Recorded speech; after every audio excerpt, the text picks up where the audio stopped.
atau gula darah. Nah, kenapa kok ada istilah gula darah? Nah,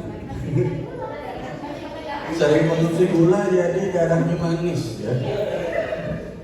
Nah, ya, darahnya manis. Secara logika betul Bu ya. Jadi darahnya manis dan secara penelitian ya memang gula itu di dalam tubuh. Next. Nah, sekarang di sini diskusi singkat tentang kenyataan umum. Yang pertama, apakah diabetes itu merupakan bisa faktor keturunan? Ya, bisa ya. Jadi jika seseorang menderita diabetes maka ada kemungkinan faktor genetik, ada bisa menyebabkan faktor genetik dan bisa anaknya bisa juga terkena diabetes. Kemudian apakah hanya diderita orang tua? Kira-kira berapa usia yang paling menurut Bapak Ibu usia yang paling rendah? Usia yang paling rendah kesehatan ya. Biasa makan manis oke, bisa minum, tapi dengan makan manis saja tidak tergantung dari orangnya lagi. Siapa tahu ada faktor genetik yang lain sebelumnya. Apakah perlu insulin? Insulin itu yang suntik tadi atau ada obat lain? Nah, biasanya selain insulin juga bisa meminum obat minum ya, oralnya, obat untuk tabletnya misalnya. Ada yang tahu namanya, Bapak Ibu? Obat untuk diabetes? Nah, belum ya? Nah, Gliben, oke, ya. Nah, kemudian ada kontrol gula darah. Nah, penyakit diabetes itu apa?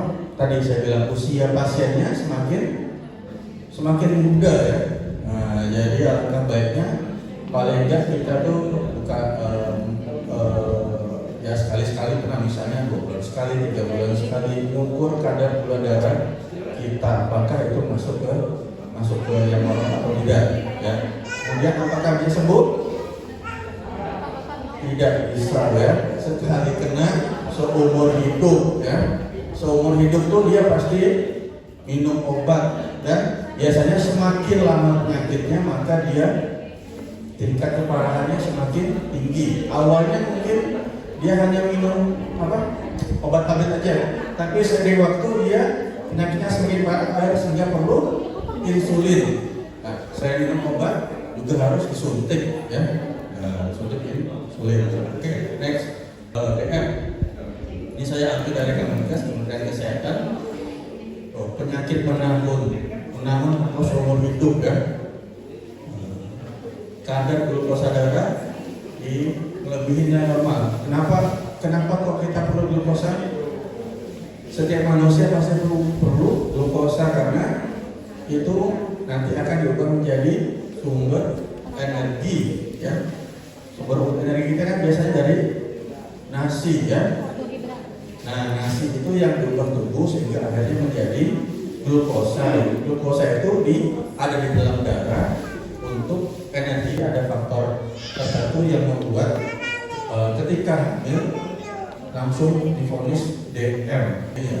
Yang pertama keluarga, genetik, keturunan. Nah, yang kedua dia tidak seimbang ya. Kemudian obesitas atau kegemukan. Nah, kurang aktivitas fisik, kemudian merokok, riwayat kehamilan dengan DM. Kemudian ada riwayat penyakit jantung. DM itu salah satu penyakit kronis. Jadi kalau orang DM itu pertama kalau kena pasti misalnya badannya kayak saya nih, oke, tapi sudah sering waktu sudah punya bahan bakarnya tapi nggak jadi energi. Nah, itu ada gangguan di situ. Jadi makanya biasanya harus perlu obat untuk membantu membakar energi tersebut jadi tenaga, jadi otot. Jadi permasalahannya itu. Kemudian penglihatan menurun, kemudian gatal-gatal, kemudian cepat lelah. Nah, biasanya sudah makan banyak, habis makan ngantuk kan. Kemudian yang penting adalah luka sudah sembuh.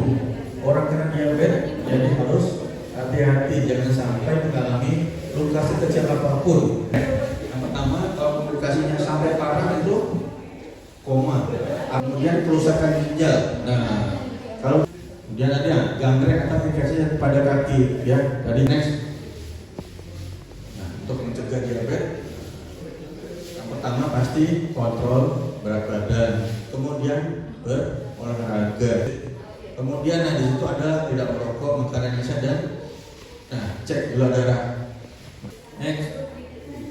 Nah, udah makan, olahraga, minum obat. Nah, kemudian untuk yang poin yang saya tekankan di sini adalah pengukuran darah secara gula darah secara mandiri. Ya.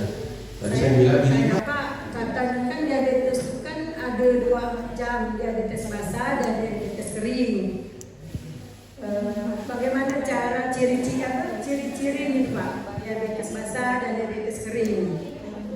Dan kalau kadar gulanya naik sampai 400, bagaimana cara kita menangani diabetes basah dan diabetes kering?